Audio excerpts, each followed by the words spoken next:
evaluating our team, and we're continuing to figure out ways to build. What are the Eagles up to? They still have 2 first-round draft choices. Lots of moving parts. We're just looking to get our team better, and how do you do that? You get that with good players. We want to be able to get guys in here that can maximize potential both offensively, defensively, and special teams. Come ready to work. The reason we took you is because we know you're ready to work. We got all the support in the world here in Philadelphia to make you be whatever you want to be, okay? We're going to make magic now. You ready to go to work? We have a philosophy on how to build this team.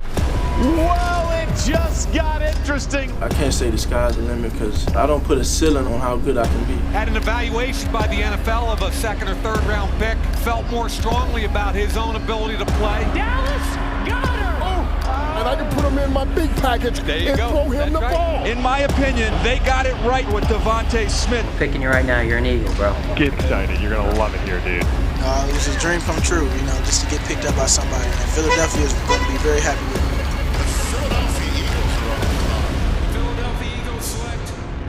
I think it's important that we bring in good players that fit the system and that also fit the fabric of this team.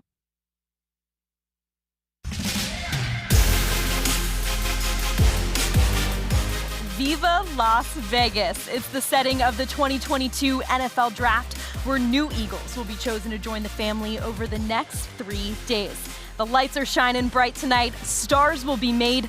Dreams will come true. Welcome to Eagles Draft Central, presented by Dietz Watson. I'm Gabriella DiGiovanni, joined by Fran Duffy, Ross Tucker. Fran, is this the part where I say Merry Christmas? Because this is indeed the greatest time of year. It's about that time. I have got goosebumps after watching that open. I have been waiting all day. This is the longest day of the year. I've been up since 5 a.m. I'm on my 3rd caffeinated drink. I'm ready to go. Let's go, Ross. So I love the draft. This really is better than Christmas for Fran. These are his 3 favorite days of the year. I'm not kidding. Yeah. Well, we have you covered throughout the draft. You don't want to miss a thing. Tonight, we'll provide instant analysis following each of the Eagles' first-round selections. As it stands right now, the Eagles pick at 15 and 18. You can join us right here. We'll break it all down. We'll also carry a live press conference from Howie Roseman, Andy Weidel, and Nick Sirianni tonight on PhiladelphiaEagles.com, the official mobile app, and all social channels. 2 first-round selections will be made tonight, but let's take a look at how the Eagles got here. Just a few weeks ago, the Birds were positioned to have 3 first-rounders. 1 pick coming from Miami at number 15, 1 from the Colts at 16, and their original pick number 19.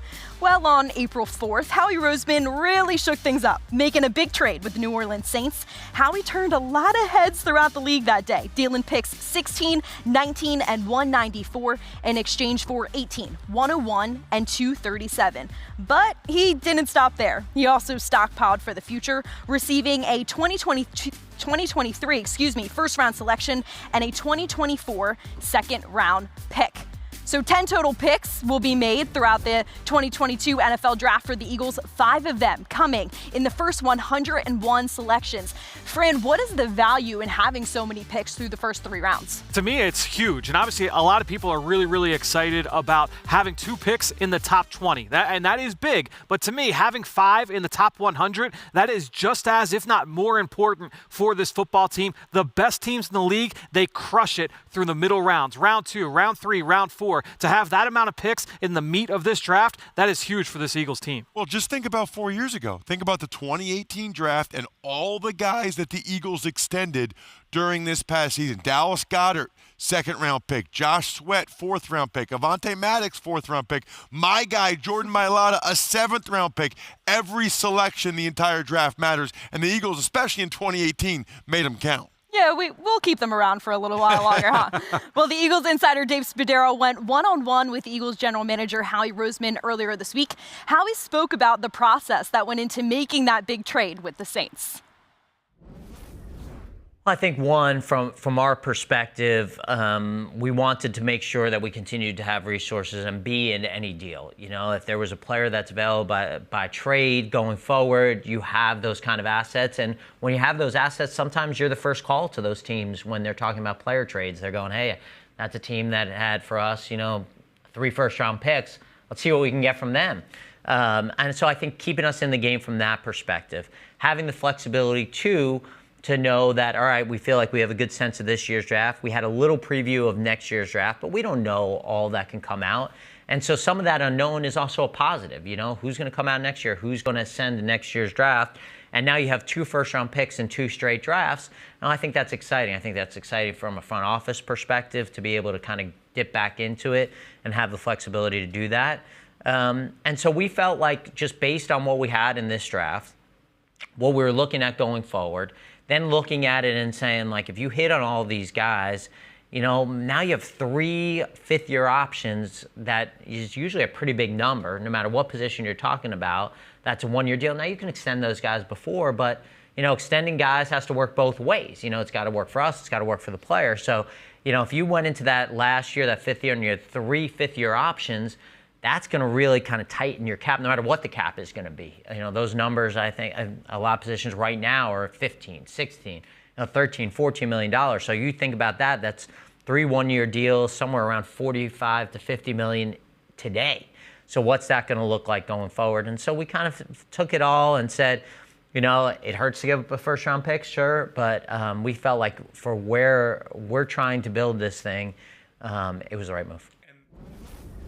When we talk about the Eagles roster and planning for the future, Fran, how important is it to build that capital for drafts to come? It's really easy. And to me, it's all about a key word that Howie mentioned there, and that's flexibility. And all you have to do before this trade, the Eagles went into the next 2 drafts with 4 first-round picks, 3 this year, 1 next year. Now, you still have 4 first-round picks over the next 2 years, but you gain an extra 2. You gain an extra 3. And now that gives you added flexibility, not just to make those picks, but also use them for down the road. That flexibility is huge for this team. Well, and I wouldn't be surprised if there's more to come. And if you're Howie Roseman at this point, you should be calling other teams to make trades because the trades he makes, he's so good at. You think about the Wentz trade. You think about last year, the trade with the Dolphins and still being able to get Devontae Smith. The Saints trade that just went down. Howie Roseman should be looking to make trades because he's so good at it.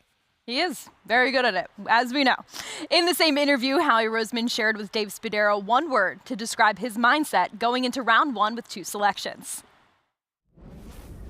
Yeah, flexibility. I think you can go in with a great plan, but if you're not flexible to change and see opportunities, whether it's going up, whether it's going down, whether it's a player you didn't anticipate being there, I think you limit yourself. And so I think you go in with, hey, this will be a good outcome, but you have to be open to very different outcomes because if you go in and just say, hey, this is the player that I'm going to take and it doesn't matter, I think it limits your flexibility to be able to go and say, wow, I didn't know this guy was going to be there. We did all the work on this guy too. Like that's another good option for us. So, I think as many meetings and as many scenarios as we go through, we have to be flexible. We have to be open that something's going to happen that we didn't anticipate, and we'll be ready for it. Dave Spadaro now joins us live from Vegas. Dave, we just heard a piece from your one-on-one with Howie Roseman on his mindset going into night 1. What expectations do you have for tonight? Yeah, I'm really excited. I mean, it's finally here, and the Eagles have put a lot of work into this moment. I expect solid. There's really no super game changers in this draft. I think the Eagles will continue to build their roster. I think that he will look to any opportunity to move. But I really think the Eagles, if it stays at 15 and 18, they've done all these scenarios through these last several weeks. They feel really good if they stay at 15 and 18 tonight, and that they're going to get 2 players who are going to help this football team and continue to build the foundation. So, but honestly, I'm not really exactly sure what to expect. There's so much uncertainty in front of the Eagles that, look, last year we would not talk about Devontae Smith. I don't think anybody really mentioned it, that Devontae would be there at number 10. So the Eagles were opportunistic then, and we'll see how it plays out this evening. But I do think they believe they will come away with 2 very solid players to help this football team in 2022 and beyond. Well, Dave, you mentioned that uncertainty, and that's why getting back to that key word, that flexibility, it's so important because now, depending on how the board shakes out, the Eagles have that opportunity to move. So, Dave, I want to ask you the question that is on the minds of every Eagles fan. Will they make that move again? You mentioned Devontae Smith. They trade up from 12 to 10 a year ago. Are they willing to make that move again here tonight? You know, Fran, one of the words that Howie used in the interview we had earlier this week, his final word before tonight, was special. And getting Devontae was special. It was a no-brainer move. He was a special talent. So if there's somebody on the Eagles board who slips 6, 7, 8, 9, the Eagles do have the assets to move up and get that player. So I think, Fran, there is a willingness to make that move. If that player, whether, we don't know, defensive end, cornerback, whatever, wide receiver, if that player's there or that group of players is there, I think Howie understands, having worked out all of these conversations with every team in the league, that he will be willing to make that move. So we all have to sit back and wait, and things are really going to get interesting right around pick 7, 8, 9. Well, Dave, we all know that the Eagles signed pass rusher Hassan Reddick and linebacker Kaiser White in free agency, but what are some of the moves they made this offseason, really before free agency even started? Well, in a sense, Ross, the offseason for the Eagles started in the 2021 regular season. Imagine what Jordan Mailata would have gotten as an unrestricted free agent, or Dallas Goedert, or Josh Sweat, or Avonte Maddox.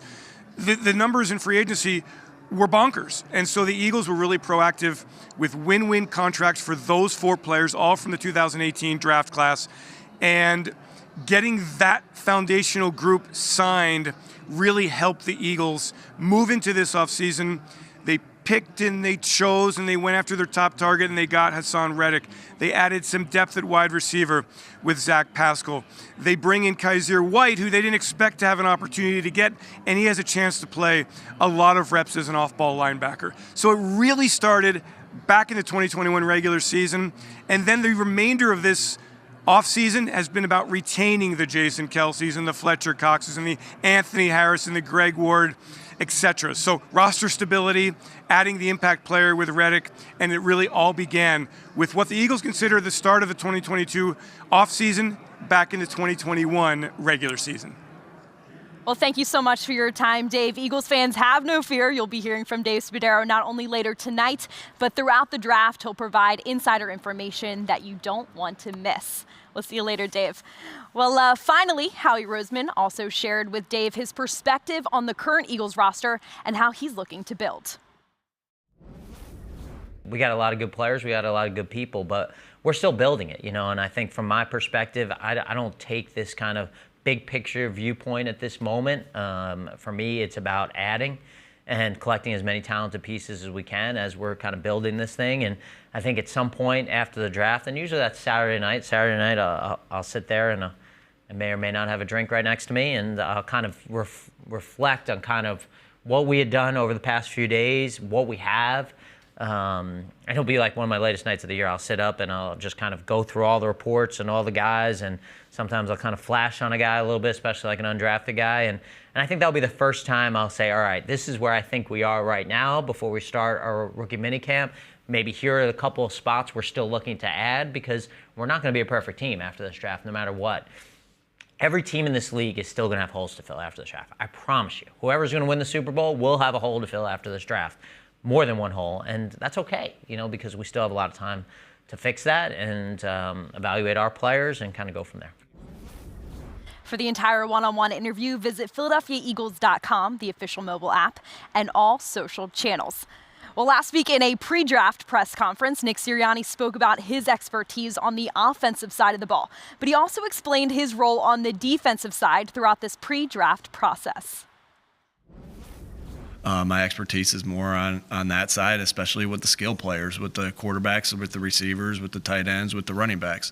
But I feel like I'm able to give some good perspective on the defensive players as well, in the sense of what it's like for an offensive coach to game plan against. That's kind of how, to go about defensive players. Like, what is it going to be like for an offensive coach to game plan against this defensive coach? So want to try to get my eyes as many guys as possible, knowing where my expertise are. As far as knowing the player, I think that's really important. Obviously, I can't physically talk to every single player in the draft, but I want to be involved as many of the Zooms as I possibly can be, as many of the 30 visits, when they come in here, the combine interviews, the Senior Bowl interviews, because I want to know the person as well and how that fits in for us. This is Nick Sirianni's first full off season as the head coach of the Philadelphia Eagles, so excited to see how the next few days play out for him. Well, let's get into some prospects, shall we? Ross, on the offensive side of the football, who is someone that really intrigues you going into tonight? Well, first of all, if the Eagles do take an offensive player tonight, you have to think it's going to be a wide receiver. There's a lot of good wide receivers, but the guy that jumped out to me, Jamison Williams from Alabama. You watch him on video, he takes your breath away, and he steals the hearts of SEC defensive backs all season long. He transferred from Ohio State to get more of an opportunity, only 1 year at Alabama, and absolutely tore up the entire conference. He's an excellent route runner, but what really jumped out to me is just how fast and explosive he is. He would have been, I think, the number one receiver off the board if he didn't tear his ACL in the national championship game. He still might be. I mean, think about that. There's a lot of really good receivers in this draft. He still might be number one off the board, even with a torn ACL in January. He might be number one off the board, and I got news for you. He was the only guy, sticking with that number one, that looked good against that Georgia defense a year ago, the best defense in the history of college football. Let's keep it going here at wide receiver, and I want to talk about Drake London, and he's been one of the more popular receivers mocked to the Eagles in mock drafts, and I want you to take your scouting report. Any idea you've got about Drake London, forget about it, because I've got the reason why you should like Drake London. Number one, he's going to go into training camp 20 years old. He's going to check into his hotel room for his first training camp. He will still be 20, will not have turned 21. Last year, he had a career year, almost 90 catches, over 1,000 yards, 7 touchdowns. He did it in 8 games. Just ridiculous production for a 20-year-old wide receiver who, by the way, was only playing the sport for the first time where he was solely focused on playing football. He was a 2-sport athlete when he first got to USC, played basketball and football. And he said, you know what? I've got a future here playing football. He doubled his production from his sophomore to his junior year as a 20-year-old. A lot to like there about the profile of Drake London. Well, the one thing I'll add to that, too, USC was not very good. Yeah. I mean, he was the guy. He was really the only threat that the Trojans had. So every team they played, it was, how do we stop Drake London? He was the guy, and he still lit them up. That, to me, is really impressive. When everyone's trying to stop you and they still can't, he didn't have anybody else or any other help around him. Well, I hope we're not getting points for creativity tonight, because I'm going to stick with the linebackers and go with one coming out of Ohio State, and that's Chris Olave. Smooth Chris Olave. Speed, separation, clean route running. He's got it all. The past 2 seasons, he's been the Buckeyes' leading receiver. Although he's had success, he still is a product of a crowded wide receiver room at Ohio State, where we've seen guys like Michael Thomas and Terry McLaurin really come on in the NFL with more targets. I expect the same from Olave once he gets to the league. A track athlete in high school. We saw those jets when he clocked that sub 4.4 at the combine. His footwork at the line of scrimmage is an immediate advantage. He's polished. He always has control. But I love how he finds the soft spots in the defense and really pressures corners. But guys, when you get him one-on-one, that's when he's lethal. 10 touchdown receptions versus cover 0 or cover 1. Ryan Day, head coach at Ohio State, calls him clutch. And can I tell you that I have watched Chris Olave for each of the past 3 seasons, and he is the same player now that he was in 2020, that he was in 2019. Super polished, super explosive. He is a big play waiting to happen. I have loved watching Chris Olave over the course of his career. I, for one, am shocked that Ella picked an Ohio State wide receiver as an Ohio State. I mean, really, she was like Garrett Wilson, Chris Olave. Chris Olave, Garrett Wilson. Honestly, you can't go wrong with either one of them. And he is really fast for how smooth he is. I know that might sound weird, but he's silky smooth even though he ran a sub 4.4. Well, I guess I'm not good showing to the journalism program, because the first thing they teach you is to not be biased in journalism, but here we are. All right, before we transition to the defensive side of the ball, we want to show Dietz Watson some love. Eagles Draft Central, presented by Dietz Watson, proud partner of the Philadelphia Eagles. Of course, none of this would be possible without Dietz Watson. Check out this time lapse of this incredible set going up here at the NovaCare Complex yesterday. Guys, this is unreal. It's sick. I mean, it is so sick. Look at the field goal post behind Fran. It's amazing. It's good. Fran's head is good. No, it's awesome, and it's so much fun. We were here out of necessity last year, obviously because of the pandemic, but we saw, let's bring it back out to the bubble, and it's awesome being out here for the next 3 days. It's awesome. Well, we'll dig into the defense now, shall we? It's a big year for defensive players. Ross, who do you like tonight? Well, I don't like him. I love Jordan Davis, the defensive tackle from Georgia. How about this? He will immediately be the most impressive physical specimen in the entire National Football League as soon as he's drafted. Think about that. 6'6", 341 pounds, ran a sub 4.8 40. At a minimum, right from the start, he will be one of the best run-stuffing defensive tackles in the NFL. Those guys get paid. Those guys are valuable in free agency, but I think there's more there. I've seen enough of this guy getting pressure on quarterbacks, running down the line. You don't get 11.5 tackles for loss and 7 sacks unless you can move. I think he's got some untapped potential. He's an alien. There's nobody like him on planet Earth. When you talk about Jordan Davis, who was one of the best players on, again, the best defense in the history of college football last year for Georgia. For me, I'm going to stick along the defensive line, and I want to talk about George Karlaftis from Purdue. One of my personal favorite players, and I'm just going to take you guys back in time to the first time I watched him. It was last summer. It was during the Summer Olympics, and I remember sitting on my couch watching water polo and turning to my wife and saying, these guys have to be ridiculous athletes to be good in water polo, just ridiculous lower body strength and power and endurance. Well, George Karlaftis, I found out later that week while watching him for the first time, he was a national team water polo participant in Greece. He grew up in Athens, Greece, before moving back to America, and he was an outstanding water polo athlete. That power, that strength, that shows up with him on the gridiron. He is so much fun to watch. Power, technique, effort, those 3 traits, they win in the NFL as a pass rusher. Well, what I wrote down for him, all day sucker. He's the type of guy, as a former offensive lineman, you hated when you were going up against a George Karlaftis type because he was going to come with power. He has good hands, absolutely relentless. Really does remind me of Ryan Kerrigan, the former Washington Commander. And he's been getting those comparisons since high school because he went to Purdue, exactly where Ryan Kerrigan went, and those comparisons started early. Well, I'm going to stick with that historic Georgia defense, and I'm going to go with safety Lewis Cine, who intrigues me a ton. Now, his journey to Athens is a little bit of a wild one. Born in Haiti, grew up in Florida, started playing football in Massachusetts, and then became a sought-after high school football recruit in the state of Texas when he played under Deion Sanders. Now, he got to college, and he thrived as a run defender. In the passing game, he has quick processing ability, really a natural feel for coverage. But my favorite thing about his game, guys, is his closing speed. He sniffs out the ball carrier, he arrives to his destination quickly, and he lays a pretty mean hit. His production improved over time.